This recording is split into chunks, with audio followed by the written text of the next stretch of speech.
మా latest videos కోసం మా ఈ తెలుగు న్యూస్ ఛానల్ సబ్స్క్రైబ్ చేసి గంట సింబల్ యాక్టివేట్ చేసుకోండి. 2024లో మార్చి 23న శని త్రయోదశి రాబోతోంది. ఇది శనిదేవుడికి ఎంతో ఇష్టమైన రోజు. అయితే ఈ శని త్రయోదశి వచ్చేలోపు ఈ వీడియో మీ కంటపడితే చాలు, మీరు ఈ వీడియోని చూస్తే చాలు, శని దోషాలు పోతాయి, శనిదేవుడి అనుగ్రహం కలుగుతుంది, జాతక దోషాలు పోతాయి, మీ జాతకం అద్భుతంగా మారిపోతుంది, అపార ధనయోగం కలుగుతుంది. శని త్రయోదశిలోపు ఎవరైతే ఈ కథలను వింటారో వారికి రాజయోగం పడుతుంది, పట్టిందల్లా బంగారం అవుతుంది, తిరుగనేది ఉండదు. ఎంతో అదృష్టం చేసుకున్న వారే ఈ వీడియోను చూడగలుగుతారు, ఎంతో పుణ్యం చేసుకున్న వారే ఈ కథలను వినగలుగుతారు. త్రయోదశి శనివారం నాడు వస్తే ఆ రోజును శని త్రయోదశిగా వ్యవహరిస్తూ ఉంటారు. శనివారం శ్రీ మహావిష్ణువుకు చాలా ఇష్టమైన రోజు. అందుకే ఆ రోజు వెంకటేశ్వర స్వామికి మనం పూజలు చేస్తూ ఉంటాం. త్రయోదశి శివుడికి ఇష్టమైన తిథి. క్షీరసాగర మదనం జరిగి అమృతం ఉద్భవించిన తర్వాత ఆలాహలాన్ని దిగమింగి తన కంఠంలో దాచుకుని లోకాలను కాపాడిన శివుడికి కృతజ్ఞతలు చెప్పడానికి దేవతలందరూ ఆయన వద్దకు వెళ్ళినది ఈ త్రయోదశి తిథి నాడే అని పురాణాల ద్వారా తెలుస్తుంది. అందుకే త్రయోదశి శనివారం నాడు వస్తే శివకేశవులకు అత్యంత ప్రీతికరమైన దినమని పురాణాలు పేర్కొంటూ ఉన్నాయి. శని జన్మించిన తిథి కూడా త్రయోదశే. అందుకనే శని త్రయోదశికి అంతటి విశిష్టత ఏర్పడింది. ఈ రోజున శనికి ప్రత్యేకమైన పూజలు చేస్తే శని దోషాలైన ఏలినాటి శని, అష్టమ శని తదితర దోషాల నుంచి విముక్తి లభిస్తుందని జ్యోతిష్యులు చెప్తూ ఉంటారు. పురాణాలు, హిందూ ధర్మశాస్త్రాల ప్రకారం శని త్రయోదశి నాడు శ్రీ మహాలక్ష్మి సహిత నారాయణుడు రావి వృక్షంపై ఉంటాడని పురాణాలు పేర్కొంటున్నాయి. అందుకే ఆ రోజున రావి వృక్ష సందర్శనం, ప్రదక్షిణ చేయాలి. త్రయోదశి రోజున సూర్యోదయానికి ముందే స్నానం చేసి నువ్వుల నూనెతో శనికి అభిషేకం చేయాలి. కాకికి నైవేద్యం పెట్టాలి. నల్ల నువ్వులు, నువ్వుల నూనె నల్లని వస్త్రంతో ఉంచి దానం చేయాలి. శనీశ్వరుడు ఎంత ఇబ్బందులు కలిగిస్తాడో మన జీవితంలో కొన్ని దశల్లో అంతకు మించిన మేలును కలిగిస్తాడు. ఛాయాదేవి సూర్యభగవానుల పుత్రుడైన శని కుంభ, మకర రాశులకు అధిపతి. పడమటి వైపు ముఖాసీనుడై ఉంటాడు. శనిదేవునికి నీలం రంగు, నలుపు రంగు పువ్వులు ప్రీతికరమైనవిగా చెప్పబడుతోంది. త్రయోదశి రోజున ఈ పువ్వులతో శనిదేవుణ్ణి పూజించటం వలన ఆయన ప్రసన్నుడవుతాడు. ఎప్పుడైతే ఆయన అనుగ్రహిస్తాడో అప్పుడే శనిదోష నివారణ జరుగుతుంది, సమస్యల నుండి విముక్తి లభిస్తుంది. శని త్రయోదశి రోజు ఉదయాన్నే నవగ్రహ ఆలయానికి వెళ్ళి శనిదేవుడికి దీపం పెట్టి నువ్వుల నూనెతో అభిషేకం చేసి నువ్వులు బెల్లం కలిపి ముద్దలా చేసి ప్రసాదంలా పెట్టి హారతి ఇవ్వాలి. ఇలా చేయటం వల్ల శని దోషాలు తొలగిపోతాయి. శనివారం త్రయోదశి తిథి వచ్చిన రోజున శనికి నువ్వుల నూనెతో అభిషేకం చేసిన, ఆ స్వామికి ఇష్టమైన నువ్వులు, నల్లటి వస్త్రం వంటివి దానం చేసిన శని ప్రసన్నుడవుతాడని, ఏలినాటి శని, అర్ధాష్టమ శని బాధల నుంచి ఉపశమనం లభిస్తుందని భక్తుల ప్రగాఢ విశ్వాసం. శని త్రయోదశి రోజు మధ్య మాంసాలు ముట్టరాదు. వీలైన వారు శివార్చన తామే స్వయంగా చేస్తే మంచిది. ఈరోజు శనిగ్రహ స్థాన దోషాల వలన బాధపడేవారు నీలాంజన సమాభాసం రవిపుత్రం యమాగ్రజం ఛాయా మార్తాండ సంభూతం తం నమామి శనేశ్వరం అనే స్తోత్రాన్ని వీలైనన్ని ఎక్కువ సార్లు పఠిస్తే మంచిది. శని త్రయోదశి వచ్చేలోపు శనిదేవుణ్ణి ఎందుకు ఒక పక్కగా నిలబడి ప్రార్థించాలి? సూటిగా శనిదేవుణ్ణి ఎందుకు చూడకూడదు? చూస్తే ఎలాంటి ఘోరాలు జరుగుతాయో తెలిపే ఈ పవిత్ర కథను శని త్రయోదశిలోపు వింటే చాలు, శనిదేవుడి అనుగ్రహం కలుగుతుంది, జాతకం మారిపోతుంది. శనిదేవుడు కృష్ణుడి భక్తుడు. సూర్యదేవుడు మరియు అతని భార్య ఛాయాదేవి దంపతుల కుమారుడు శనిదేవుడు. చీకటి రంగుతో మరియు ఇనుముతో చేసిన రథాన్ని నడుపుతూ రాబందు వాహనదారుడై ఉంటాడని చెప్పబడినది. తన చిన్ననాటి నుండి శనిదేవుడు శ్రీకృష్ణుడికి ఉత్తమ భక్తుని వలె ఉన్నాడు. శ్రీకృష్ణుని ఆశీస్సులకు అధిక కాలం పాటు తపస్సును, ధ్యానాన్ని అనుసరించాడు కూడా. తనతో పాటు కృష్ణుడిపై ఉన్న ప్రేమ కూడా అంచెలంచెలుగా పెరిగింది. పెద్దవాడైన తరువాత అతను చిత్రరథుని కుమార్తె ధామినిని వివాహం చేసుకున్నాడు. ఆమె దైవిక శక్తులు ఉన్న స్త్రీగా చెప్పబడింది. అందంలోనే కాకుండా అత్యంత తెలివైనదిగా కూడా అనేక ఆలోచనల నడుమ ఒక పిల్లవానికి తల్లిగా ఉండాలనే కోరికను బలంగా కలిగి ఉండేది ధామిని. ఆ కోరికతోనే శనిదేవుని సమీపించింది. ఆ సమయంలో శ్రీకృష్ణుడి ధ్యానంలో ఉన్నాడు శనిదేవుడు. ఆ ధ్యానం నుండి బయటకు రావడానికి కూడా శనిదేవుడు ఇష్టపడలేదు. అప్పటికీ ఆమె అతని ధ్యానం నుండి మేల్కొల్పాలనే ప్రయత్నం చేసింది. కానీ ఆమె ప్రయత్నాలన్నీ కూడా వ్యర్థమయ్యాయి. శనిదేవుని ప్రవర్తనతో బాధపడిన ధామిని తాను మాట్లాడాలని కోరినప్పుడు ఆమెను చూడని కారణాన అతని ఎదురుగా నిలబడి ఎవరు చూసినా వారు నాశనం కాబడతారని శపించింది. ఆమె తరచుగా అడిగిన అభ్యర్థనలను నిర్లక్ష్యం చేసిన కారణాన అతని దృష్టి ప్రజలకు ఎల్లప్పుడూ కూడా ప్రతికూల ప్రభావాలను తీసుకుని వస్తుందని చెప్పబడింది. క్రమంగా శనిదేవుడు ఎవరిని చూస్తే ఆ వ్యక్తి కొన్ని క్లిష్ట సమస్యలను ఎదుర్కోవలసి ఉంటుందని శపించింది. శనిదేవుడు ధ్యానం నుండి కళ్ళు తెరిచినప్పుడు తన భార్య చిరాకు, కోపాన్ని గమనించి ఆమెకు క్షమాపణ చెప్పాలని ప్రయత్నించాడు. క్రమంగా ఆమె దానిని అర్థం చేసుకుని శాపం ఇచ్చినందుకు విచారం వ్యక్తం చేసినప్పటికీ శాపం యొక్క ప్రభావాలను రద్దు చేయగల శక్తులు ఆమెకు లేని కారణంగా ఆ శాపం కొనసాగించబడుతోంది. అయినప్పటికీ తన భక్తులు కాపాడాలని కోరుకుంటున్న కారణంగా వారిని చూడకుండా ఎల్లప్పుడూ కూడా తల దించుకునే ఉండాలని నిర్ణయించుకున్నాడు శనిదేవుడు. అయినను అతని ఎదురుగా చేరి చూడటం మానవ తప్పెదమే అవుతుంది, కానీ శనిదేవుని తప్పు కాజాలదు అని చెప్పబడింది. కావున నవగ్రహ ఆరాధన చేసే సమయంలో కూడా తల దించుకునే ఆరాధించవలసినదిగా సూచించటం జరుగుతుంది. ఇలా శాపం పొందిన తర్వాత ఒకసారి గణపతి పుట్టినప్పుడు శని అక్కడికి వెళ్ళాడు. గణేశుడు అవతరించగానే ఆ బాలుణ్ణి చూడడానికి ఎందరెందరో దేవతలు పార్వతీ పరమేశ్వర్ల ఇంటికి వస్తూ ఉండేవారు. అలా అచట ముచ్చటైన బాలుణ్ణి చూసి ఆశీర్వదించి అంతా కూడా ఆనందంగా వెళ్తూ ఉండేవారు. వారిలాగానే సూర్యుడి కుమారుడైన శని కూడా ఆ శిశువుని చూడడానికి ముచ్చట పడుతూ వచ్చాడు. అయితే శని అందరిలాగా తల ఎత్తుకొని కాక తల దించుకుని నేల చూపులు చూస్తూ వచ్చాడు. అతడలా రావడానికి ముందు గోలోకంలో ఉన్న శ్రీకృష్ణుని మనసారా స్తుతించాడు. అలాగే ఆయన పక్కనే ఉన్న శ్రీహరిని, బ్రహ్మదేవుణ్ణి, శంకరుణ్ణి, ధర్మదేవతను, సూర్యుణ్ణి, ఇతర దేవతలందరినీ కూడా వినయంగా స్తుతించి నమస్కరించి ఆ తర్వాతనే శిశురూపంలో ఉన్న గణపతిని చూడడానికి బయలుదేరాడు. ఆయన ముందుగా పార్వతీదేవి అంతఃపురం ముందున్న శూలహస్తుడైన విశాలాక్షుడు అనే ఒక శివ కింకరుడి దగ్గరకు వచ్చి తల దించుకునే ఆ కంకరుడితో తానెవరో చెప్పి తనను లోపలికి పంపమన్నాడు. విశాలాక్షుడు శనేశ్వరుని లోపలికి అనుమతించాడు. శని లోపలికి వెళ్ళేసరికి పార్వతీదేవి రత్న సింహాసనం మీద కూర్చుని ఉంది. 5-6 పరిచారికులు తెల్లని వింజుంబరాలు వీస్తూ సేవిస్తూ ఉన్నారు. రత్నభూషణాలను అలంకరించుకున్న ఆమె ఒళ్ళో శిశురూప గణపతి ఉన్నాడు.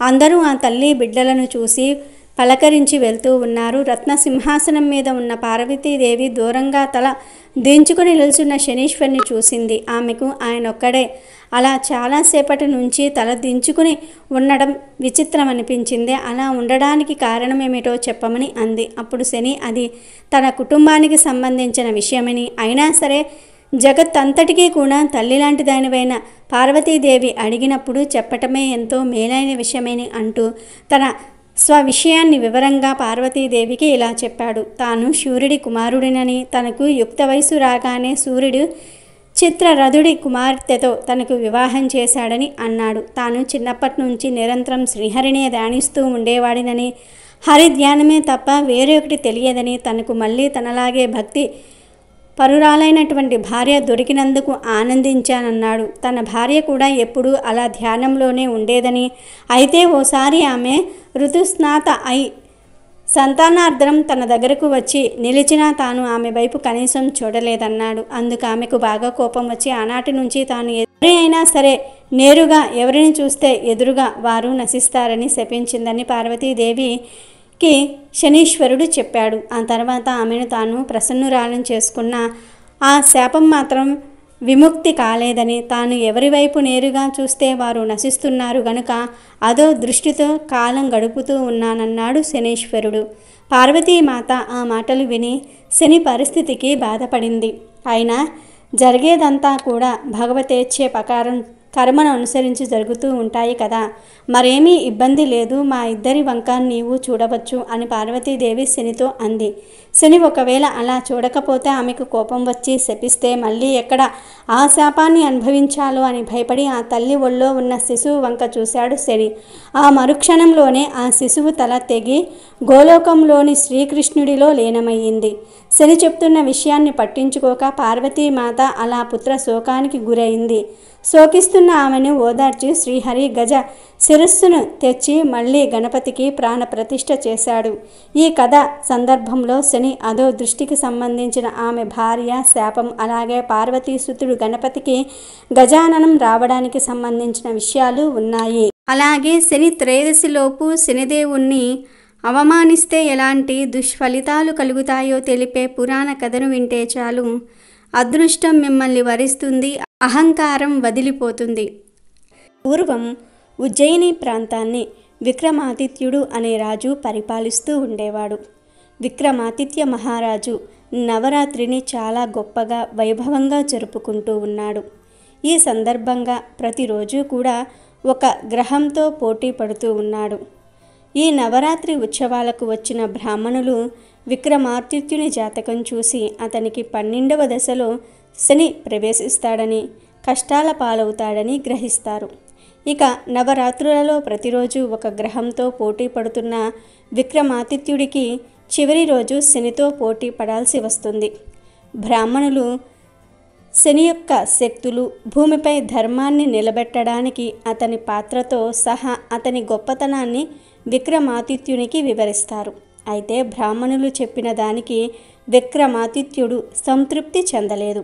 ఇతడు కష్టాలు కలిగిస్తాడని, మంచి చేయడని, నేను నా శక్తినే నమ్ముతా అని, శనిని నమ్మనని అక్కడకు వచ్చిన వేలాది మంది ప్రజల ముందు శని గురించి అనరాని మాటలు అంటాడు.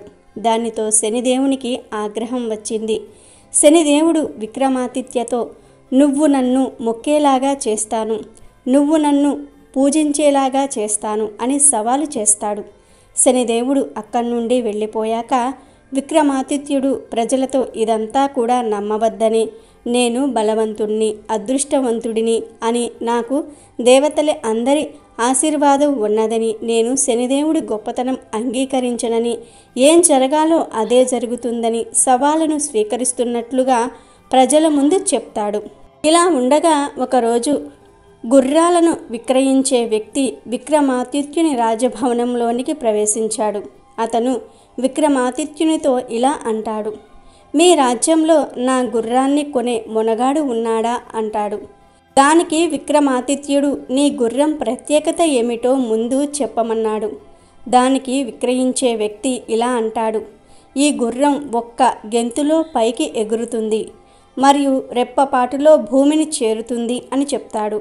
అంతేకాదు ఈ గుర్రం ఆకాశంలో ఎగరగలదు, భూమిపై అతివేగంగా పరిగెత్తగలదని చెప్తూ ఉంటాడు. విక్రమాదిత్యుడు ఆ మాటలు నమ్మలేదు. సరే, నువ్వు చెప్పే మాటలు నమ్మబుద్ధి కావటం లేదు. నేను ఒక్కసారి నీ గుర్రంపై సవారీ చేసి అది నిజమైతే ఎంత ధరకు అయినా సరే కొంటాను అంటాడు. దానికి విక్రయించే వ్యక్తి సరేనని ఒప్పుకుంటాడు. వెంటనే విక్రమాదిత్యుడు గుర్రంపై కూర్చుని గుర్రాన్ని అదిలిస్తాడు. అతను చెప్పినట్లు గుర్రం విక్రమాదిత్యుని ఆకాశంలోనికి తీసుకుని వెళ్ళింది. సరేనని మళ్ళీ భూమిపైకి రావాలని విక్రమాదిత్యుడు గుర్రాన్ని అదిలించాడు. కానీ అది అలా చేయకుండా విక్రమాదిత్యుణ్ణి చాలా దూరం తీసుకుని వెళ్ళి ఎక్కడో తెలియని కారడవిలో పడేసి వెళ్ళిపోతుంది. విక్రమాదిత్యునికి బాగా గాయాలు అయ్యాయి. అతని రాజ్యానికి వెళ్ళడానికి దారి కూడా తెలియక ఆ దట్టమైన అడవిలో నడుస్తూ వెళ్ళసాగాడు. అప్పుడు విక్రమాదిత్యుడు ఆ గుర్రపు విక్రయదాత శనిదేవుడే అని మనసులో అనుకుంటూ ఉన్నాడు. ఆ అరణ్యంలో వెళ్ళేటప్పుడు బందిపోటు దొంగలు గుంపుగా వచ్చి అతనిపై దాడి చేసి అతని ఆభరణాలు, కిరీటం తీసుకుని తీవ్రంగా కొడతారు. ఈ విధంగా విక్రమాదిత్యుడు అరణ్యం సమీపంలో ఒక నగరానికి చేరుకుంటాడు. ఆ నగరంలో ఒక చెట్టు కింద కూర్చుని ఉంటాడు. అతనికి భరించలేని ఆకలి వేస్తుంది. ఆ చెట్టు ఎదురుగా ఒక దుకాణం ఉంది. అతను ఆ చెట్టు కింద కూర్చున్న రోజు నుండి దుకాణదారుడికి అమ్మకాలు బాగా పెరిగాయి. దుకాణదారుడు దీనిని గ్రహించి అతన్ని రోజు ఇంటికి తీసుకుని వెళ్ళి ఆహారం పెట్టసాగాడు. ఒకరోజు దుకాణదారుడు తన కుమార్తెను అతనికి ఇచ్చి వివాహం చేయాలని నిర్ణయించుకొని ఇంటికి తీసుకువెళ్తాడు. అతను రాత్రి నిద్రిస్తున్న సమయంలో అతని కూతురు విక్రమాదిత్యుని దగ్గరకు వెళ్తుంది. అతను మేల్కుంటే మాట్లాడాలని ఎదురు చూస్తూ వంటిపై ఆభరణాన్ని తీసి పక్కన పెట్టి అతని దగ్గర నిద్రపోతుంది. ఆ ఆభరణాన్ని బాతు మింగటం విక్రమాదిత్యుడు చూస్తాడు. కానీ కూతురు లేచి చూచినప్పుడు తన ఆభరణం కనిపించకపోయేసరికి తండ్రిని పిలిచి ఇతనే దొంగతనం చేశాడని చెప్తుంది. దుకాణదారుడు విక్రమాదిత్యుని తన రాజ్యంలోని రాజు దగ్గరకు తీసుకుని వెళ్తాడు. రాజు జరిగింది విచారించి విక్రమాదిత్యుని కాళ్ళు చేతులు నరికి ఎడారిలో విడిచిపెట్టాలని ఆదేశిస్తాడు. అలా విక్రమాదిత్యుడు రక్తం కారుతూ కదలడానికి కూడా కష్టపడుతూ ఎడారిలో ఉన్నప్పుడు అతన్ని తన రాజ్యానికి సంబంధించిన ఒక యువతి చూస్తుంది. ఆమె అతని దగ్గరకు వెళ్ళి గుర్రం మీద మీరు ఎగిరిపోయాక మీరు కనిపించక ఉజ్జయిని రాజ్యంలో ప్రజలు చాలా బాధపడుతూ ఉన్నారు అని చెప్తుంది. కాళ్ళు చేతులు నరికి వేసినందుకు బాధపడి మీరు మా ఇంట్లో ఉండండి, మా అత్తమామలకు జరిగిందంతా కూడా చెప్తాను అని వాళ్ళ ఇంట్లో ఉంచుతుంది. అక్కడ విక్రమాదిత్యుడు పనిలో ఉన్నప్పుడు ఒకరోజు కొవ్వొత్తి గాలికి ఆరిపోతుంది. అతను దీపరాగం పాడి కొవ్వొత్తిని వెలిగిస్తాడు. ఆ రాగం శక్తివంతమైనది కావున ఆ నగరంలోని కొవ్వొత్తులన్నిటినీ కూడా వెలిగిస్తుంది. అప్పుడే ఆ దేశ యువరాణి ఆ నగరంలో దీపరాగంతో ఎవరైతే దీపాన్ని వెలిగించారో అతన్ని నేను పెళ్లి చేసుకుంటాను అని శపథం చేస్తుంది. ఆ పాట పాడింది ఒక వికలాంగుడు అని తెలుసుకుని ఇంతకు ముందు దొంగతనం నేరం కింద శిక్ష అనుభవించిన వాడు ఇప్పుడు నా కుమార్తెను పెళ్లి చేసుకోవడానికి వచ్చాడని రాజు ఆగ్రహించి అతని తల నరికేందుకు కత్తి ఎత్తుతాడు. ఆ సమయంలో విక్రమాదిత్యుడు ఇవన్నీ కూడా శని యొక్క శక్తి కారణంగా జరుగుతూ ఉన్నాయని గుర్తించి అతను చనిపోయే ముందు శనిని భక్తితో ప్రార్థిస్తాడు. అతను తన తప్పును అంగీకరించి శనిని క్షమాపణ కోరతాడు. వెంటనే శనిదేవుడు ప్రత్యక్షమై అతనికి అతని ఆభరణాలను, కాళ్ళు చేతులను మరియు అన్నిటినీ కూడా తిరిగి ఇస్తాడు. అప్పుడు విక్రమాదిత్యుడు తాను అనుభవించిన ఆ కష్టాలను సాధారణ ప్రజలకు ఇవ్వవద్దని శనిని ప్రార్థిస్తాడు. దానికి శనిదేవుడు మంచివారికి ఎన్నడూ కూడా కష్టాలు కలిగించనని, చెడ్డ పనులు చేసేవారికి, ప్రజల్ని బాధించేవారికి నేను మిక్కిలి అపాయకారినని, వారిని మానసికంగా శారీరకంగా బాధిస్తానని చెప్తాడు. అదేవిధంగా నా అనుగ్రహానికి పాత్రులైన వారిని అందలం ఎక్కిస్తానని కూడా చెప్తాడు. ఇదంతా కూడా చూసిన ఆ దేశపు రాజు తన కుమార్తెను విక్రమాదిత్యునికి ఇచ్చి వివాహం చేయడానికి అంగీకరిస్తాడు. దుకాణదారుడు కూడా అప్పుడే అక్కడకు వచ్చి బాతు ఆభరణాన్ని నోటి ద్వారా వదిలేసిందని చెప్తాడు. అతను కూడా విక్రమాదిత్యునికి తన కూతుర్ని ఇస్తాడు. విక్రమాదిత్యుడు ఉజ్జయిని దేశానికి తిరిగి చేరుకుంటాడు. అలాగే శని త్రయోదశి వచ్చేలోపు లక్ష్మీదేవి మరియు శనిదేవుడు వీరిద్దరిలో ఎవరు గొప్ప అనే విషయాన్ని తెలియజేసే ఈ పవిత్ర కథను వింటే కలహాలు రావు, రాజయోగం పడుతుంది. ఒకసారి లక్ష్మీదేవి మరియు శనిదేవుడు స్వర్గంలో జరిగే ఒక కార్యక్రమంలో ఒకరినొకరు కలుసుకున్నారు. ఒకరితో ఒకరు మాట్లాడుకున్నారు. అలా మాట్లాడుకుంటున్న సమయంలో శనిదేవుడు నేను ప్రపంచంలో ధర్మాన్ని నిలబెడుతూ ఉన్నాను కనుక నేను నీకంటే గొప్పవాడిని, నేను ధర్మం కోసం మాత్రమే నిలబడతాను అన్నాడు. దానికి లక్ష్మీదేవి అదేంటి అలా అంటారు, నేను ప్రపంచానికి అదృష్టాన్ని, సంపదను మరియు శ్రేయస్సును తీసుకువచ్చాను కాబట్టి నేను మీకంటే గొప్పదానిని అని సమాధానమిస్తుంది. అప్పుడు శనిదేవుడు అదే ఇక్కడ పెద్ద సమస్య, సంపద మరియు శ్రేయస్సు కారణంగానే ప్రజలు మాయలోకి వస్తారు, నీ కారణంగా వారు గొడవలు పడతారు, నీ కోసం చేయకూడని పనులన్నీ కూడా చేస్తూ ఉన్నారు. ధనం ఆనందాన్ని ఇవ్వాలి, ప్రజలను వెలుగులోనికి తీసుకురావాలి, కానీ నీ వల్ల ప్రజలు మరింత చీకటిలోనికి నెట్టబడుతున్నారు అని అంటాడు. ఆ మాటలు విని లక్ష్మీదేవికి కోపం వస్తుంది. వెంటనే శనితో మీరు నా గురించి మాట్లాడుతున్నారా, మీరే ప్రజలలో భయాన్ని సృష్టిస్తున్నారా, ప్రజలను ప్రశాంతంగా బ్రతకనివ్వరు, ఎప్పుడూ కష్టాలను కలగజేస్తారు, మిమ్మల్ని చూసి అందరూ భయపడతారు అంటుంది. ఇక శనిదేవుడు ఓ లక్ష్మి, నువ్వు కుదురుగా ఒకచోట ఉండవు, ఒక వ్యక్తితో ఎక్కువ కాలం ఉండవు, నీకు వివక్ష శక్తి లేదు. కొన్నిసార్లు నువ్వు దుష్ట మనస్తత్వం ఉన్న వ్యక్తితో కూడా ఉంటావు, దుష్టులకు కూడా ధనం ఇస్తావు అని వెక్కిరింపుగా అంటాడు. వెంటనే లక్ష్మీదేవి, ఏదైనా సరే ప్రజలు నన్ను ఆహ్వానిస్తారు, నా ఆశీర్వాదాలు పొందటం కోసం ప్రార్థనలు చేస్తారు, కానీ ప్రతి ఒక్కరూ నీకు భయపడతారు. మీరు వారి దగ్గరికి రాకూడదని పూజలు చేసుకుంటారు, వారిని విడిచిపెట్టమని ప్రార్థిస్తారు. అయ్యో ఎంత అవమానం, అసలు మీరు మా దేవతలలో ఒకరేనా అని అంటుంది. అప్పుడు శనిదేవుడు, లక్ష్మి, నువ్వు ధన రూపంలో తప్పుడు చేతుల్లోకి వెళ్ళినప్పుడు వారిని సరిదిద్దటం నా బాధ్యత. నువ్వు ప్రజల జీవితంలో మాయను సృష్టిస్తున్నావు, అయితే ఆ మాయను బహిష్కరించటం మరియు వారు సత్యం వాస్తవికతను ఎదుర్కొనేలాగా చేయటం నా కర్తవ్యం, కనుక నేనే గొప్ప అని అంటాడు శని. ఇక విసుగు చెందిన లక్ష్మీదేవి, సరే మనం ఎంతసేపు వాదించుకున్నా మనలో ఎవరు గొప్పో తెలియదు, మన ఇద్దరిలో ఎవరు గొప్ప అనే విషయాన్ని మూడవ వ్యక్తే చెప్పగలడు, కాబట్టి మన ఇద్దరిలో ఎవరు గొప్ప అనే విషయాన్ని బ్రహ్మదేవుణ్ణి అడిగి తెలుసుకుందాం అంటుంది. దానికి శనిదేవుడు కూడా అంగీకరిస్తాడు. ఇక వారిద్దరూ కలిసి బ్రహ్మదేవుని వద్దకు వెళ్ళి తమలో ఎవరు గొప్ప వారో నిర్ణయించమని అడిగారు. అప్పుడు బ్రహ్మదేవుడు సమాధానం చెప్తే కలిగే పరిణామాల గురించి ఆలోచించి మీలో ఎవరు గొప్పో తెలియాలంటే విష్ణువును అడగండి అంటాడు. ఇక చేసేది లేక శనిదేవుడు లక్ష్మీదేవి కలిసి శ్రీ మహావిష్ణువు వద్దకు వెళ్ళారు. విష్ణువు కూడా తికమకలో పడి మీ ప్రశ్నకు సమాధానం నారదుడే చెప్పగలడు అని తెలివైన నారద మహర్షి వైపు చూపించాడు. చివరిగా శని లక్ష్మీదేవి నారదుడి దగ్గరికి వెళ్ళి వారిద్దరిలో ఎవరు గొప్పో నారదుణ్ణి నిర్ణయించమని అడిగారు. కాసేపు ఆలోచించిన తర్వాత నారద మహర్షి వారిద్దరికీ ఈ విధంగా సమాధానం చెప్పాడు. మీరిద్దరూ గొప్పవారే, మీరిద్దరూ సమానులే. అదెలా అంటే, లక్ష్మీమాత మీరు ఒకరి దగ్గరికి వెళ్ళినప్పుడు మీరు గొప్పవారు, మీరు ఒకరిని వదిలి వచ్చేసేటప్పుడు అంత గొప్పవారు కాదు. ఇక శని భగవాన్, మీరు ఒకరిని వదిలి వచ్చేసేటప్పుడు గొప్పవారు, మీరు ఒకరి దగ్గరికి వెళ్ళినప్పుడు అంత గొప్పవారు కాదు. కాబట్టి నా అభిప్రాయం ప్రకారం మీరిద్దరూ గొప్పవారే. ఎందుకంటే మనిషికి తన చివరి లక్ష్యమైన మోక్షాన్ని చేరుకోవడానికి మీరిద్దరూ సహాయం చేస్తూ ఉన్నారు కనుక మీ ఇద్దరూ గొప్పవారే అంటాడు. లక్ష్మీదేవి మరియు శనిదేవుడు నారదుడి సమాధానం విని సంతృప్తి పడి సంతోషించి ఆనందంగా అక్కడి నుండి వెళ్ళిపోయారు. నారద మహర్షి హమ్మయ్య అనుకున్నాడు. అలాగే శని త్రయోదశిలోపు శనిదేవుణ్ణి శని అని కాకుండా శనీశ్వరుడు అని ఎందుకు పిలుస్తారో తెలిపే ఈ పురాణ కథను వింటే పట్టిందల్లా బంగారం అవుతుంది. శని త్రయోదశి రోజు పొరపాటున కూడా శనిదేవుణ్ణి పదే పదే శని అని పిలవకండి, శనీశ్వరుడు అని సంబోధించండి.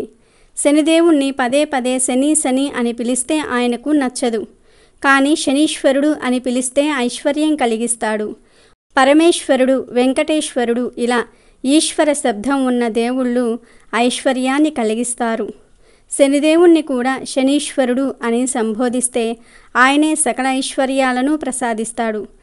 శనిదేవుడికి ఈశ్వరుడు అనే శబ్దం ఎలా వచ్చిందో తెలిపే కథ కూడా ఒకటి పురాణాల్లో ఉంది. ఒకనాడు శనిదేవుడు శివుణ్ణి దర్శించుకోవడానికి కైలాసము వెళ్ళి పార్వతీ పరమేశ్వర్లను దర్శించి భక్తితో ప్రార్థిస్తాడు. అప్పుడు శివుడు శనిదేవుణ్ణి విధి ధర్మమును పరీక్షించాలని నువ్వు నన్ను పట్టగలవా అని ప్రశ్నించాడు. అందుకు శని మరునాటి సూర్యోదయం నుండి సూర్యాస్తమయ కాలం వరకు శివుణ్ణి పడతానని చెప్పి వెళ్ళిపోతాడు. ఇక ఈశ్వరుడు శని తనను పట్టకుండా ఉండాలని చెప్పి తరువాతి రోజు ఉదయం నుండి సాయంత్రం వరకు బిల్వ వృక్షము రూపము ఎత్తి ఎవ్వరికీ కనిపించకుండా ఉండిపోయాడు. ఈశ్వరుడి జాడ తెలియక పార్వతీదేవితో సహా దేవతలందరూ కూడా ముల్లోకములను వెతికారు. వారిలో ఎవ్వరికీ ఈశ్వరుడి జాడగాని శనిదేవుని జాడగాని తెలియలేదు. ఆనాటి సూర్యాస్తమయం సంధ్యాకాలము గడిచిన తర్వాత ఈశ్వరుడు బిల్వవృక్షము నుండి తన నిజరూపంతో బయటకు వచ్చిన మరుక్షణమే శనిదేవుడు అక్కడ ప్రత్యక్షమయ్యాడు. అప్పుడు ఈశ్వరుడు నన్ను పట్టుకోలేకపోయావే అని శనిని ప్రశ్నించాడు. దానికి శనిదేవుడు శివుడికి నమస్కరించి, ఓ పరమేశ్వర, నేను మిమ్మల్ని పట్టటం వలనే కదా లోకారాధ్యుడు అయిన తమరు బిల్వ వృక్షరూపంగా ఒక్కరోజు ఉన్నారు అని అన్నాడు. అప్పుడు శివుడు శనిదేవుని విధి నిర్వహణకు భక్తి ప్రవర్తులకు మెచ్చి ఈశ్వరుడినైన నన్నే కొద్ది కాలము పట్టి నాతోనే నీవు నివసించి ఉన్నావు కాబట్టి ఈ రోజు నుండి నీవు శనీశ్వరుడు అను పేరుతో ప్రసిద్ధి పొందుతావు. శనిదేశము ఉన్నవారు దోష పరిహారార్థము నన్ను బిల్వ పత్రములతో పూజిస్తే దోష నివృత్తి కలుగుతుంది అని అభయమిచ్చారు. అలా శనిదేవుడికి శనీశ్వరుడు అనే పేరు వచ్చింది. శని త్రయోదశి నాడు వీలైనన్నిసార్లు శనిదేవుణ్ణి శనీశ్వరుడు అని సంబోధిస్తే ఆ శనిదేవుడే ఐశ్వర్యాన్ని ప్రసాదిస్తాడు. కానీ శని శని అని పిలిస్తే మాత్రం కష్టాలను కలగజేస్తాడు. కనుక అందరూ కూడా శని త్రయోదశి సందర్భంగా ఈ నియమాలను పాటించండి. అలాగే శని త్రయోదశిలోపు నలదమయంతుల కథను వింటే శనిదోషాలు పోతాయి, కష్టాలు దరిచేరవు. నిషిధ దేశాన్ని పరిపాలించే రాజు నలుడు. విదర్భ దేశాన్ని పరిపాలించే రాజు పేరు భీముడు. ఈ రాజుకు చాలా కాలం సంతానం కలుగలేదు. అయితే దమనుడు అనే ఒక ముని ఇచ్చిన వరం కారణంగా ఈ రాజుకు కూతురు జన్మించగా ఆమెకు దమయంతి అనే పేరు పెట్టుకున్నాడు. ఈమె అతిరూప సౌందర్యవతి, మంచి గుణవంతురాలు. అయితే ఆమె అందం, ఆమె వ్యక్తిత్వం గురించి విన్న నలుడు ఆమె పైన మనసు పారేసుకున్నాడు. ఒకరోజు నలుడు అడవిలో సంచరిస్తూ ఉండగా ఒక హంసల గుంపు అతనికి దగ్గరలో కనిపించగా ఆ రాజుకు ముచ్చట వేసి ఆ గుంపులో ఒక హంసను పట్టుకుని చూస్తూ ఉండగా మిగిలిన హంసలు వెళ్ళిపోయాయి. అప్పుడు ఆ హంస, రాజు నన్ను విడిచిపెట్టు, నీ మనసులో దమయంతి ఉన్నది, నేను వెళ్ళి నీ మనసులో మాటను నీ గురించి, నీ ధీరత్వం గురించి చెప్తాను, నన్ను విడిచిపెట్టు అనగా నలుడు సంతోషించి హంసను విడిచిపెట్టాడు. రాజుకు ఇచ్చిన మాట ప్రకారం ఆ హంస విదర్భ దేశానికి వెళ్ళి రాణికి అనగా దమయంతికి నలుడి గురించి చెప్పి నలుడు మనసులో ఏముందో వివరించింది. అప్పుడు ముచ్చటపడిన దమయంతి, నా మనసులో మాట కూడా నలుడితో చెప్పు అనగా ఇలా హంస ద్వారా ఇద్దరి ప్రేమాయణం జరిగింది. ఇద్దరికీ కూడా ఒకరు అంటే ఒకరికి ఇష్టం ఏర్పడింది. ఈ విషయం తెలిసిన దమయంతి తండ్రి ఆమెకు స్వయంవరం ప్రకటించటంతో నలుడు స్వయంవరానికి బయలుదేరాడు. మార్గమధ్యలో ఇంద్రుడు వచ్చి, రాజా నేను ఇంద్రుడను, నాకు నీవు సహాయం చెయ్యాలి అని అడుగగా దానికి సరే అని చెప్పటంతో ఇంద్రుడు, నీవు నాకు దూతగా వెళ్ళి రాణి దమయంతి నన్ను వివాహం చేసుకునేలాగా నా గురించి వెళ్ళి చెప్పాలి అన్నాడు. అప్పుడు నలుడు, ఇది మీకు న్యాయమా? నేను కూడా స్వయంవరానికే వెళ్తూ ఉన్నా అనగా నీవు మాకు మాట ఇచ్చావు కనుక దైవ కార్యం చెయ్యాల్సిందే అనటంతో దేవదూతగా నలుడు దమయంతి అంతఃపురంలోనికి వెళ్ళి దమయంతిని మొదటిసారిగా చూసి ఎంతో ఆనందించి మనసును కట్టడి చేసి, రాణి నేను నలుడిని దేవదూతగా వచ్చాను అని ఇంద్రుడి గురించి వివరించగా, రాజా ఎప్పుడైతే హంస మొదటిసారి మీ గురించి చెప్పిందో అప్పుడే నా మనసును మీకు ఇచ్చేశాను. నిన్ను తప్ప ఇంకెవరిని వివాహం నేను చేసుకోలేను అని కంట తడిపెట్టి స్వయంవరంలో అందరి దేవతలను ప్రార్థించి మన వివాహానికి ఒప్పిస్తా అని చెప్పింది. ఇది తెలిసిన ఇంద్రుడు కోపంతో స్వయంవరంలో నలుడు రూపంలో మరో నలుగురిని స్వయంవరానికి పంపగా అప్పుడు దమయంతి మనసులో దేవతలను ప్రార్థించింది. అప్పుడు వారు తమ నిజ రూపంలోనికి మారిపోయారు. ఇలా నలుడికి దమయంతికి అతి వైభవంగా వివాహం జరిగింది. ఇక దేవతలు తిరిగి వెళ్తూ ఉండగా వారికి శనిదేవుడు ఎదురవుతాడు. ఎక్కడికి వెళ్తూ ఉన్నావు అని ప్రశ్నించగా దమయంతి స్వయంవరానికి వెళ్తూ ఉన్నాను అని శని చెప్పటంతో దేవతలు జరిగిన విషయం వివరిస్తారు. దీనితో పగపెట్టుకున్న శని వారిని విడదీయాలని అనుకున్నాడు. కానీ ధర్మాత్ముడైన నలుడు ఎక్కడో ఒక చోట దొరకపోడు అని ఎదురు చూస్తూ ఉండగా ఆ సమయం రానే వచ్చింది. ఒకరోజు అపరిశుభ్రంగా ఇంట్లోకి వచ్చిన నలుడిని శని పట్టుతాడు. నలుడి సోదరునికి రాజ్యంపైన అధికారం చలాయించాలనే ఆశ అతిగా ఉండేది. ఇక శని నలుడిలో ప్రవేశించగా మారువేషంలో వచ్చిన అతడు నలుడిని జూదం ఆడడానికి ఆహ్వానించాడు. నలుడికి జూదం అంటే చాలా ఇష్టం. అందులో ఒకరు ఆహ్వానించినప్పుడు వెళ్ళకపోవటం తప్పు అని భావించి వెళ్ళి జూదం ఆడగా తన రాజ్యం సర్వస్వం అన్నీ కూడా కోల్పోయాడు. ఇలా అన్నీ కోల్పోయిన అతడు దమయంతితో, నీవు నాతో ఈ సమయంలో ఉండటం మంచిది కాదు, నీవు నీ పుట్టింటికి వెళ్ళు అని చెప్తాడు. దానికి దమయంతి, మీరు ఎక్కడ ఉంటే నేను అక్కడే ఉంటాను, మీరే నా సర్వస్వం అని చెప్పటంతో అడవిలోనికి బయలుదేరారు. ఒకరోజు అడవిలో దమయంతి నిద్రిస్తున్న సమయంలో ఆమె కష్టాలకు కారణం నేనే అని దిగులు చెందిన నలుడు నేను తనతో లేకుంటే తనకు ఈ కష్టాలు ఉండవు, తన పుట్టింటికి వెళ్తుందని భావించి దమయంతి నిద్రిస్తున్న సమయంలో ఆమెను అక్కడే వదిలేసి వెళ్ళిపోయాడు. నిద్ర లేచిన దమయంతి నలుడు కనిపించకపోవటంతో దిక్కిస్తూ అడవులలో తిరుగుతూ ఉండగా కొందరు మునులు కనిపించి త్వరలోనే నీ భర్త నీ దగ్గరకు వస్తాడు, ధైర్యంగా ఉండు అంటూ వెళ్ళిపోయారు. ఆమె అక్కడి నుండి తన పుట్టింటికి వెళ్ళిపోయింది. ఇలా దమయంతిని విడిచి వెళ్ళిన నలుడు అరణ్యంలో సంచరిస్తూ ఉండగా ఒకచోట అగ్ని చెలరేగి కాపాడండి అంటూ ఆర్తనాదాలు వినిపించాయి. అప్పుడు నలుడు ఆ అగ్నిలో చిక్కుకున్న నాగకుమారుణ్ణి రక్షించి బయటకు తీసుకురాగా బయటపడిన ఆ పాము నలుణ్ణి కాటువేయటంతో అతడి రూపం మొత్తం కూడా నల్లగా మారిపోతుంది. అప్పుడు ఆ పాము, రాజా, నా పేరు కర్కోటకుడు, నీకు నా కాటు వలన ఎలాంటి ప్రమాదమూ లేదు, ఇలా మారువేషంలోనే ఉంటావు, నీ పూర్వరూపం, నీ భార్య, నీ రాజ్యం నీకు దక్కుతుంది, దిగులు చెందకు, ఇక్కడికి దగ్గరలోనే ఒక రాజ్యం ఉంది, అక్కడికి వెళ్ళి ఆ రాజుకు రథసారథిగా ఉంటూ నీకు వచ్చిన అశ్వహృదయం అనే విద్యను ఆ రాజుకు నేర్పించి అతనికి వచ్చిన అక్షహృదయం అనే విద్యను నేర్చుకోమని చెప్తాడు. ఇలా భార్య మీద బెంగతో ఉన్న నలుడు ఆ రాజ్యానికి వెళ్ళి రథసారథిగా ఉంటూ బాహుకుడు అనే పేరుతో వంటలు చేస్తూ కూడా ఉండేవాడు. ఇక తన పుట్టింటికి చేరుకున్న దమయంతి భర్త గురించి ఆలోచిస్తూ ఏడుస్తూ ఉండగా ఆమె తండ్రి నలుడి జాడను కనుక్కోమని చెప్పగా అప్పుడు దమయంతి, రాజ్యాన్ని కోల్పోయి అరణ్యంలోనికి వెళ్ళిన ఆయన బయటకు వచ్చిన మారువేషంలో ఉంటాడు, మీరు వెతికినా ఆయన్ని గుర్తుపట్టడం కష్టం అని రోధిస్తుంది. కొందరు భటులు నలుదిక్కులకు వెళ్ళి వెతికి రాగా అందులో ఒకడు, అమ్మ, ఒక రాజ్యంలో బాహుకుడు అనేవాడు తన భార్య కోసం దుఃఖిస్తూ ఉన్నాడు అని చెప్తాడు. అతడే నలుడు అని చెప్పడానికి కూడా లేదు, వికృత రూపంలో ఉన్నాడు అంటాడు. అప్పుడు దమయంతి వెంటనే నాకు మళ్ళీ స్వయంవరం ఏర్పాటు చెయ్యండి, ఇప్పుడే ఆ రాజ్యానికి కబురు పంపి వెంటనే ఉదయంలోగా ఆ రాజును రమ్మని కబురు పంపండి అని చెప్తుంది. వారు అలానే ఆ రాజుకు కబురు పంపిస్తారు.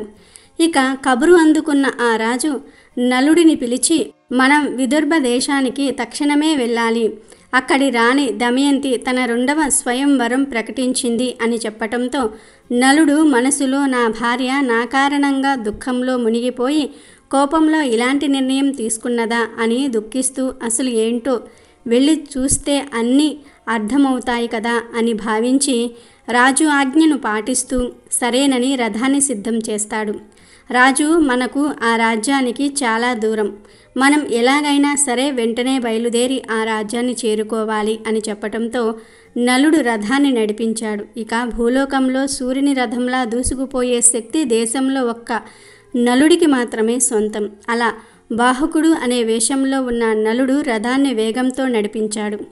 బాహుకుడి వేగాన్ని చూసి ఆశ్చర్యపడ్డ ఆ రాజు తన చాతుర్యం కూడా అతనికి చూపించాలని భావించి రథం ఒక పెద్ద వృక్షాన్ని దాటగానే, బాహుక, మనం దాటివేసిన ఆ మహావృక్షానికి ఎన్ని కాయలు, ఎన్ని ఆకులు, ఎన్ని కొమ్మలు ఉన్నాయి అనేది చెప్పగలవా అని, అవి ఎన్ని ఉంటాయనేది లెక్క పెట్టగానే ఆ రాజు చెప్తాడు. అతడి లెక్క నిజమో కాదో అని బాహుకుడు రథాన్ని ఆపి ఆ చెట్టును నరికి అన్నీ లెక్కించగా అప్పుడు బాహుకుడు ఆశ్చర్యంతో, ఇది ఎలా సాధ్యం, ఎలా చెప్పగలిగావు అని అడుగుతాడు.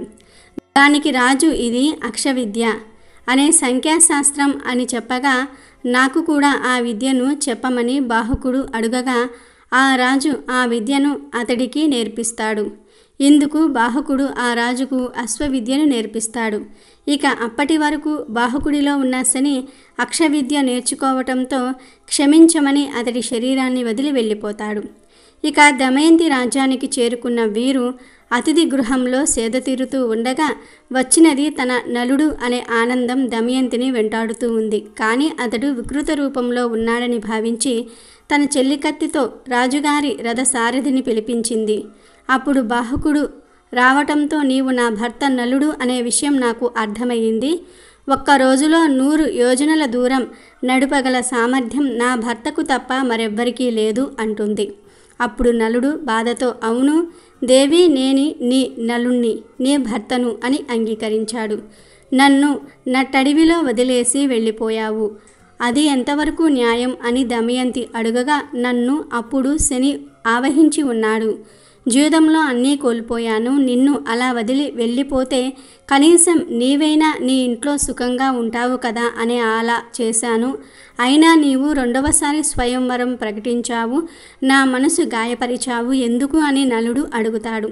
దానికి దమయంతి, నీవు ఎక్కడ ఉన్నావో తెలుసుకోవడానికే ఈ స్వయంవరం ప్రకటించాను. అందుకే 100 యోజనల దూరంలో ఉన్న వారిని ఒక్క రాత్రిలో రావాల్సిందిగా షరతు పెట్టాను. అలా రాగలిగే సామర్థ్యం నీకు తప్ప ఎవ్వరికీ లేదనటంతో నలుడు కర్కటుకుని తలుసుకోవటంతో వస్త్రం రాగా అది ధరించి మళ్ళీ తన పూర్వ రూపాన్ని పొందాడు. ఇలా ఇద్దరూ కలిసి తిరిగి నలుడి రాజ్యానికి వెళ్ళి పుష్కరుడితో మళ్ళీ జూదం ఆడి తన రాజ్యాన్ని తిరిగి పొందాడు. తన రాజ్యాన్ని పొందిన తర్వాత పుష్కర, నేను ఇంతకుముందు జూదమాడినప్పుడు శని ప్రభావం చేత ఓడిపోయాను, కానీ నీ బలం వల్ల కాదు అని చెప్పి తన రాజ్యానికి దమయంతితో సహా వచ్చి సుఖంగా జీవించారు. ఇక చివరిగా శనిదేవుణ్ణే మండించిన పిప్పాలుడి కథను వింటే చాలు, జన్మజన్మల పాపాలు పోతాయి, కోటి జన్మల పుణ్యం వస్తుంది. శనిదేవుణ్ణే శాసించిన పిప్పలాదుడి కథ ఇది. పూర్వం వజ్రాయుధం సృష్టించిన తర్వాత దదీచి మహర్షి మృతదేహాన్ని శ్మశాన వాటికలో దహనం చేస్తున్నప్పుడు ఆయన భార్య తన భర్త యొక్క వియోగాన్ని తట్టుకోలేక సమీపంలో ఉన్న ఒక పెద్ద రావి చెట్టు రంధ్రంలో తన 3 సంవత్సరాల బాలుణ్ణి ఉంచి ఆమె స్వయంగా చితిలో కూర్చుంటుంది. ఈ విధంగా మహర్షి దదీచి మరియు ఆయన భార్య ఒకే చితిపై దహించుకుపోయారు. కానీ రావి చెట్టు యొక్క రంధ్రంలో ఉంచిన పిల్లవాడు ఆకలి మరియు దాహంతో ఏడుపు ప్రారంభించాడు. ఏమీ కనిపించకపోవటం, ఎవ్వరూ లేకపోవటంతో ఆ బాలుడు రావి చెట్టు రంధ్రంలో పడిన రావి చెట్టు పండ్లు తిని పెరిగాడు. తర్వాత ఆ రావి ఆకులు మరియు పండ్లు తినటం ద్వారా ఆ పిల్లవాడు పెరిగి పెద్దవాడయ్యాడు. ఒకరోజు దేవర్షి నారదుడు అటుగా వెళ్ళాడు. అలా వెళ్తూ నారదుడు రావి చెట్టు యొక్క కాండం భాగంలో ఉన్న ఆ పిల్లవాడిని చూసి, బాబు, నీ పేరు ఏమిటి? నువ్వు ఎవరు? నీ తల్లిదండ్రులు ఎవరు అని వివరాలు అడిగాడు. దానికి ఆ అబ్బాయి, అదే నాకు కూడా తెలుసుకోవాలని ఉంది అని సమాధానం ఇచ్చాడు. అప్పుడు నారదుడు, నీ తండ్రి ఎవరు అని మళ్ళీ అడిగాడు. దానికి ఆ అబ్బాయి, అదే నేను తెలుసుకోవాలనుకుంటున్నాను, నేను ఎప్పటినుండో ఈ రావి చెట్టు దగ్గరే ఉంటున్నాను అని సమాధానం చెప్పాడు.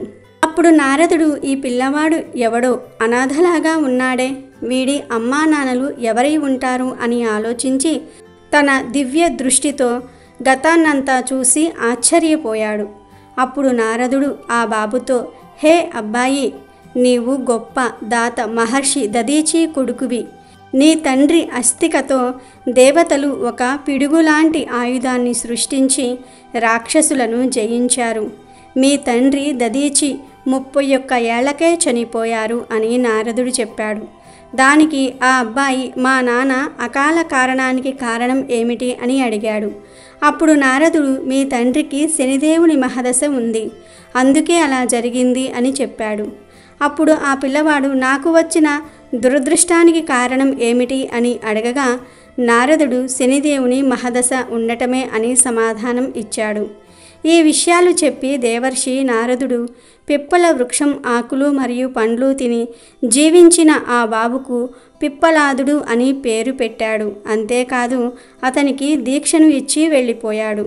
నారదుని నిష్క్రమణ తరువాత పిల్లవాడు అయిన పిప్పలాదుడు నారదుడు చెప్పినట్లుగానే కఠోర తపస్సు చేసి గొప్ప శక్తులను సంపాదించి బ్రహ్మను ప్రసన్నం చేసుకున్నాడు. బ్రహ్మదేవుడు బాల పిప్పలాదను వరం అడగమని కోరుకున్నప్పుడు పిప్పలాదుడు తన కళ్ళతో ఏదైనా వస్తువును చూస్తే అది కాలిపోవాలి అని వరాన్ని అడిగాడు. బ్రహ్మ తదాస్తు అన్నాడు. ఇక అలా అన్నిటినీ కాల్చివేయటం ప్రారంభించాడు పిప్పలాదుడు. అలాగే తన కష్టాలకు కారణం శని గనుక శనిని కూడా మండించాడు. శనిదేవుని శరీరం మండటం ప్రారంభమయ్యింది. శనిదేవుడు ఆ మంటలను తట్టుకోలేకపోయాడు. విశ్వంలో కలకలం రేగింది. సూర్యుని కుమారుడైన శనిని రక్షించటంలో దేవతలందరూ కూడా విఫలమయ్యారు. సూర్యుడు కూడా తన కళ్ళ ముందు కాలిపోతున్న కొడుకును చూసి బ్రహ్మదేవుణ్ణి రక్షించమని వేడుకున్నాడు. చివరికి బ్రహ్మదేవుడు పిప్పలాదుడి ముందు ప్రత్యక్షమై శనిదేవుణ్ణి విడిచిపెట్టమని అడుగుతాడు. కానీ పిప్పలాదుడు దానికి అంగీకరించలేదు. అప్పుడు బ్రహ్మదేవుడు 1 కాదు 2 వరాలు నీకు ఇస్తాను, దయచేసి శనిని వదిలివెయ్యి అని అన్నాడు. అప్పుడు పిప్పలాదుడు శాంతించి సంతోషంగా బ్రహ్మను 2 వరాలు అడిగాడు. అవేమిటంటే, పుట్టినప్పటి నుండి 5 సంవత్సరాల వరకు ఏ పిల్లల జాతకంలో శని స్థానం ఉండకూడదు, తద్వారా మరెవ్వరూ నాలాగా అనాథ కాకూడదు. 2వ కోరిక ఏమిటి అంటే, అనాథ అయిన నాకు రావి చెట్టు ఆశ్రయం ఇచ్చింది, కావున సూర్యోదయానికి ముందు రావి చెట్టుకు నీరు సమర్పించే వ్యక్తికి శని మహాదశ బాధ ఉండకూడదు అని 2 వరాలు కోరుతాడు. దానికి బ్రహ్మదేవుడు తదాస్తు అని వరం ఇచ్చాడు. అప్పుడు పిప్పలాదుడు తన బ్రహ్మదండంతో ఆయన పాదాలపై పడి మండుతున్న శనిని విడిపించాడు. శనిదేవుని పాదాలు దెబ్బతినటం వల్ల అతను మునుపటిలాగా వేగంగా నడవలేకపోయాడు. శని మంటల్లో కాలిపోవటంతో అవయవాలు కాలిపోయి శని నల్లగా అయిపోయాడు.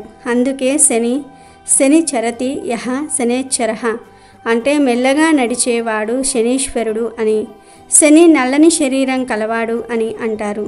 శని యొక్క నల్లని విగ్రహాన్ని మరియు రావి చెట్టును పూజించటం వెనుక ఉన్న కారణం ఇదే. తర్వాత పిప్పలాదుడు ప్రశ్నోపనిషత్తును రచించాడు. ఇది ఇప్పటికీ విస్తారమైన జ్ఞాన భాండాగారంగా ఉంది. ఒకానొక సమయంలో హనుమంతుడికి కూడా శనికాలం దాపురించింది.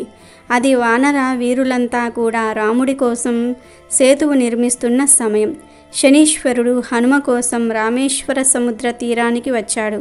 అక్కడ వానరులందరూ కలిసి సేతువు నిర్మాణానికి పెద్ద పెద్ద రాతి బండలను తీసుకొని వచ్చి సముద్రంలో పడవేస్తూ ఉన్నారు. హనుమంతుడు పెద్ద బండలను ఏరి పెడుతూ ఉన్నాడు. శ్రీరాముడు ఒక బండ మీద ఆసీనుడై పర్యవేక్షిస్తూ ఉన్నాడు. అప్పుడు శనీశ్వరుడు ముందు రాముని వద్దకు వెళ్ళి, రామ, నేను హనుమంతుణ్ణి పట్టుకునే కాలం వచ్చింది, ఇక హనుమను పట్టి పీడించనా అని శ్రీరాముని అనుమతి అడిగాడు. దానికి రాముడు, శనిదేవ, నన్నెందుకు అనుమతి అడగటం, నీ విధిని నీవు చెయ్యి అని అన్నాడు. ఇక దాంతో శని హనుమంతుని వద్దకు వెళ్ళి, నేను నీ వద్ద 7.5 సంవత్సరాలు ఉండబోతూ ఉన్నాను అన్నాడు. ఆ మాటలు విన్న హనుమ, నేను రామకార్యంలో నిమగ్నమై ఉన్నాను, ఇప్పుడంత కాలం కుదరదన్నాడు హనుమంతుడు. అప్పుడు శని, సరే అయితే 7.5 సంవత్సరాలు వద్దు గాని ప్రస్తుతానికి 7.5 మాసాలు ఉంటాను, సరేనా అన్నాడు. అందుకు కూడా హనుమ ఒప్పుకోలేదు. అప్పుడు శనీశ్వరుడు కనీసం 7.5 వారాలు ఉంటాను అంటూ కాల ప్రమాణం తగ్గించుకుంటూ వచ్చాడు. కానీ హనుమంతుడు రామనామం ఆపకుండా జపిస్తూనే చివరకు ఒక 7 క్షణాల కాలం తనను పట్టుకోవలసినదిగా శనీశ్వరుని కోరాడు. అప్పుడు శనీశ్వరుడు, నీ కాళ్ళల్లో ప్రవేశించనా అని అడిగాడు. దానికి హనుమంతుడు, వద్దు, సేతువు కట్టడానికి రాళ్లను తేవాలి, పరిగెత్తాలన్నా నడవాలన్నా కాళ్ళు అవసరం అన్నాడు. అప్పుడు శని, సరే, నీ చేతులు పట్టుకోనా అన్నాడు. దానికి ఆంజనేయ స్వామి వారు, ఆ రాళ్లను చేతులతోనే కదా మోసి తెస్తున్నాను, చేతులు పట్టుకోవద్దు అన్నాడు. అయితే నన్ను ఏం చేయమంటావు, నీ భుజాలపైన ఎక్కమంటావా అన్నాడు శనీశ్వరుడు. రామ లక్ష్మణులను నా భుజాల మీద ఎక్కించుకొని వెళ్తూ ఉన్నాను, అందువలన భుజాలు ఎక్కడానికి వీలు లేదు అన్నాడు హనుమంతుడు. పోని నీ హృదయంలో ఉండవచ్చునా అని అడిగాడు శనీశ్వరుడు. ఈ హృదయంలో మహాలక్ష్మీ రూపిణి అయినటువంటి సీతాదేవి, నా దేవుడైన శ్రీరాముడు అంతరంగంగా నివసిస్తూ ఉన్నారు, అక్కడ నీకు చోటు లేదు అన్నాడు హనుమ. అప్పుడు శని, సరే, చివరకు నీ శిరస్సు ఒక్కటే ఖాళీగా ఉన్నది, అక్కడే ఉంటాను అని శనీశ్వరుడు హనుమంతుని శిరస్సు పైన ఎక్కి కూర్చుంటాడు.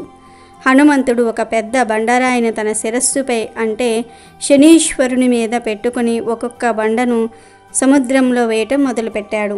ఆ బండరాళ్ల బరువును మొయ్యలేక శనీశ్వరుడు కళ్ళు తేలేశాడు. మరో పెద్ద బండరాయిని హనుమ తన శిరస్సుపై పెట్టుకోగానే శనీశ్వరుడికి ఊపిరి సలపక గిలగిలలాడాడు. హనుమంతుడు ఆ రాయిని సముద్రంలో వేసిన మరుక్షణమే శనీశ్వరుడు హనుమ శిరస్సుపై నుండి కిందికి దూకేశాడు. అప్పుడు శనీశ్వరుడు అనగా శనిదేవుడు హనుమతో ఇలా అన్నాడు, మారుతి, నీ వల్ల నాకు శ్రీరాముని సేవించుకునే భాగ్యం కలిగినది. నీవు సకల శక్తులకు అతీతుడవైన రామభక్తుడవు. నీ ముందు నా శక్తి చాలదు, నిన్ను నేను పట్టలేను, నన్ను వదిలిపెట్టు మహానుభావ అంటూ చేతులెత్తేసి ఒకే పరుగు పెట్టాడు శనీశ్వరుడు. కనుక నిర్మల భక్తితో నిశ్చల మనస్సుతో శ్రీరాముని సేవలో నిమగ్నమై ఉన్న ఎవరినీ కూడా శనీశ్వరుడు 2 క్షణాలు కూడా పట్టుకొనలేడు. పరిపూర్ణమైన నమ్మకంతో నిరంతరం శ్రీరామ నామం జపిస్తే కష్టాల నుండి విముక్తి కలిగి తీరుతుంది. ఒకసారి పక్షులన్నిటికీ రాజైన గరుడ పక్షి తన ప్రజలందరినీ కూడా సమావేశపరిచి వాళ్ళ కష్ట సుఖాలను విచారించసాగింది. ప్రియమైన పక్షులారా, మీరంతా కూడా మా పాలనలో సుఖంగా జీవిస్తూ ఉన్నారని భావిస్తూ ఉన్నాం. మీకేమైనా చెప్పుకోవలసింది ఉంటే సందేహించక చెప్పండి అన్నది. మహారాజా, మీ చల్లని పాలనలో మాకు ఏ ఇబ్బందులు లేవు. పిల్లా పాపలతో మేం అందరం కూడా చాలా సుఖంగా జీవిస్తూ ఉన్నాం అన్నాయి అవి. యుక్త కంఠంతో, నేను అడిగేది మీకేమైనా బాధలున్నాయా, చిన్నవో పెద్దవో అని అన్నారు రాజుగారు. దానికి కోయిల వెక్కిరింతగా దూరంగా ఉన్న కాకిని అసహ్యంగా చూస్తూ, ప్రభు, మా కోయిల జాతి చక్కగా పాటలు పాడుతూ అందరినీ కూడా సంతోషపెడుతూ ఉన్నది. మా పాట వినబడగానే వసంతకాలం వచ్చింది అని అంతా ఆనందిస్తూ ఉంటారు. మేం కాకిలా నల్లగా ఉన్నా కూడా అందరూ మమ్మల్ని ఇష్టపడుతున్నది అందుకే. అయితే మాకు ఉన్న బాధల్లా కూడా కాకి మా రంగులోనే ఉందేమి అని. భగవంతుడు నిజంగానే దయామయుడు కనుక మాకు ఆయన కాకి గొంతు మాత్రం ఇవ్వలేదు, ఏదో పొరపాటున కాకి రంగు ఇచ్చాడు గాని అన్నది. అప్పుడు గరుడు ముందు కూర్చుని తల ఎగరవేస్తున్న చిలుకతో, ఏం చిలుక, నువ్వేమీ చెప్పవా మీ జాతి గురించి అన్నాడు. దానికి చిలుక, రాజా, మనుషులు పలికిన మాటలన్నిటినీ ఉన్నవి ఉన్నట్లు తిరిగి పలుకుతూ ఉన్నాం మేం. వాళ్లకు మంచి స్నేహితులం. వాళ్ళ పిల్లలు ఎవరైనా సరే ముద్దుగా మాట్లాడితే వాటిని చిలుక పలుకులు అని అంటూ ఉంటారు. వాళ్ళు మాకు అరమాగిన పండ్లు తెచ్చి పెడుతూ ఉంటారు. వాళ్ళ తోటల్లో మేం కొరికిన పండ్లను అబ్బా చిలుక కొరికింది అని సంతోషంగా తింటూ ఉంటారు పిల్లలు. అందువల్ల మాకెవ్వరూ హాని చెయ్యరు. పంచవన్నెల రంగే మా అందం, మా ఆకర్షణ, మాకేమీ కష్టాలు లేవు అన్నది చిలుక గర్వంగా. ఆ తరువాత ఒక నెమలి, ప్రభు, మేం నెమళ్ళం, భారతదేశపు జాతీయ చిహ్నాలం. మనుషులు మమ్మల్ని ఎంతగానో గౌరవిస్తారు. మా ఈకలు అద్భుతమైన రంగులతో అందంగా ఆకర్షణీయంగా ఉంటాయి. ఈ ఈకలను అందరూ ఇళ్లల్లో దాచుకుంటూ ఉంటారు.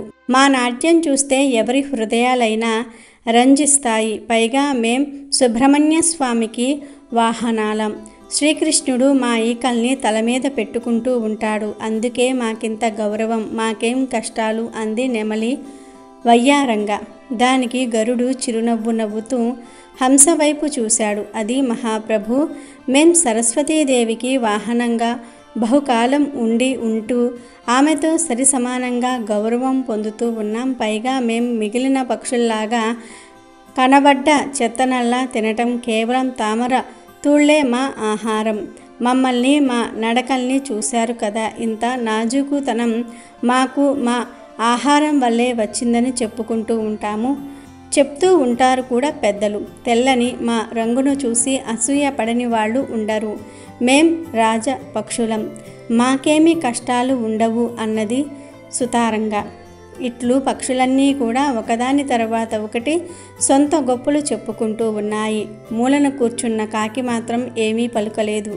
చివరికి పక్షిరాజు కాకిని చూసి, ఏం కాకమ్మ, నువ్వు మాట్లాడవేం, బాగున్నావా, నీకు కూడా ఇబ్బందులేమీ లేనట్లేనా అని అడిగింది.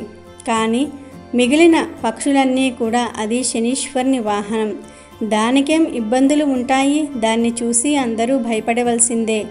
ఇది వెళ్తే జనం భయపడి తమ ప్రయాణాలు ఆపుకుంటూ ఉంటారు. ఇక దానికి ప్రత్యేకంగా ఒక ఆహారం కావాలని ఏమీ లేదు. ఏది కనిపిస్తే దాన్ని ఆబగా తింటుంది. ఇంకా దానికి తిండి బాధ ఎక్కడా అని పలికి నవ్వాయి. దాంతో కాకి తల వంచుకుంది. అప్పుడు గరుడు, సరే మరి ఇంతటితో మన సమావేశాన్ని ముగిద్దాం. వచ్చే పున్నమి రోజున అందరము కలుద్దాం మళ్ళీ. ఈలోగా మీరంతా మిమ్మల్ని మీరు కొంచెం పరిశీలించుకోండి. ఈ చర్చ ఇంకా కొనసాగాల్సి ఉంది అని లేచింది. పౌర్ణమి రానే వచ్చింది. పౌర్ణమి నాడు రాజుగారి ఆజ్ఞ మేరకు పక్షులన్నీ కూడా నది ఒడ్డున తెల్లని వెన్నెల్లో కూర్చున్నాయి. గరుడు అన్నిటినీ చూసి, సరే అంతా వచ్చినట్లేనా, ఇక సమావేశం మొదలు పెడతామా అనగానే పక్షులన్నీ కూడా తలలాడించాయి. మనం మన జాతుల గొప్పతనం గురించి మాట్లాడుకుంటూ ఉన్నాం. కాకి దగ్గరికి వచ్చి ఆగాం కదా అన్నారు రాజుగారు. కానీ ఎవ్వరూ ఏం మాట్లాడలేదు. ఏమైంది మీకు, ఎవ్వరూ మాట్లాడరేమి అని అడిగాడు గరుడు. అయినా సభంతా కూడా మౌనంగానే ఉండిపోయింది. రాజుగారు నవ్వి, రామచిలుక నువ్వు మొదలెట్టు, కాకి జాతి ఎందుకంత హీనమైనదో చెప్పు అని అన్నాడు. అది కళ్ళ నీళ్లు పెట్టుకుని, ప్రభు మన్నించండి, పోయినసారి మా జాతి గురించి నేను చాలా పొగరుగా మాట్లాడాను. కాకి గురించి చాలా దురుసుగా మాట్లాడాను. ఈ మధ్య నన్ను పట్టి పంజరంలో బంధించినాడు ఓ మనిషి. కన్నబడ్డ పక్షినల్లా కూడా నేను నా గోడు విన్నవించుకున్నాను. అయినా ఎవ్వరూ నా సాయానికి రాలేదు, నన్ను కాపాడడానికి కూడా రాలేదు. చివరికి ఈ కాకే నా దగ్గరికి వచ్చి తన గట్టి ముక్కుతో పంజరం తలుపు తీసి నన్ను కాపాడింది. లేకపోతే జీవితాంతం ఆ పంజరంలో బందీగా స్వేచ్ఛలేని బ్రతుకు బ్రతకాల్సి వచ్చేది. ఇంతకు ముందు దీన్ని నేను ఎంత ఎగతాళి చేసినా అది మాత్రం చెడును మనసులో పెట్టుకోకుండా నన్ను కాపాడింది. ఈ కాకి రుణం తీర్చుకోలేనిది అని నమస్కరించింది చిలుక. ఆ తర్వాత నెమలి, ప్రభు నేను కూడా పోయినసారి కాకిని ఎగతాళి చేసిన వాళ్ళల్లో ఉన్నాను. అయితే మొన్ననే నేను ఒక వలలో చిక్కుకున్నాను. ఎంత ఏడ్చానో చెప్పలేను. చివరికి ఈ కాకే నా ఏడుపును విని నన్ను ఓదార్చి తన స్నేహితుడైన ఒక ఎలుకను తెచ్చి వలను కొరికించి నన్ను కాపాడింది. లేకపోతే నేను ఆ దుర్మార్గ మానవులకు చిక్కిపోయేదాన్ని. నా మాంసం అంటే వాళ్లకు చాలా ఇష్టమట. నాకే అందమైన ఈకలు ఉన్నాయని గర్వంగా మాట్లాడాను. అయితే అవే నా ప్రాణాలకు ఎసరు తెస్తాయని తెలుసుకోలేదు నేను. ఒట్టి ఈకల అందమే తప్ప నోరు తెరిచామంటే ఎవ్వరూ మా కంఠం వినలేరనే సంగతి మర్చిపోయి ప్రవర్తించాను అని దీనంగా అన్నది నెమలి. తర్వాత హంస, మహారాజా, వారం రోజుల క్రితం నేను ఎప్పటి మాదిరే నదిలో ఈదుతూ తామర తూళ్ల కోసం వెతుక్కుంటూ ఉన్నాను. నన్ను పట్టుకోవటం కోసం పడవలో వెంబడిస్తున్న మనుషులను నేను గమనించనే లేదు. ఈ కాకి తన అరుపులతో నన్ను హెచ్చరించకపోతే నేను ఆ మనుషుల పాలయ్యేదాన్ని. గొప్ప మనసు గల ఈ కాకిని నేను అంతలేసి మాటలన్నందుకు ఇప్పుడు క్షమాపణ కోరుకుంటూ ఉన్నాను అని కాకి వైపు తిరిగి నమస్కరించింది హంస.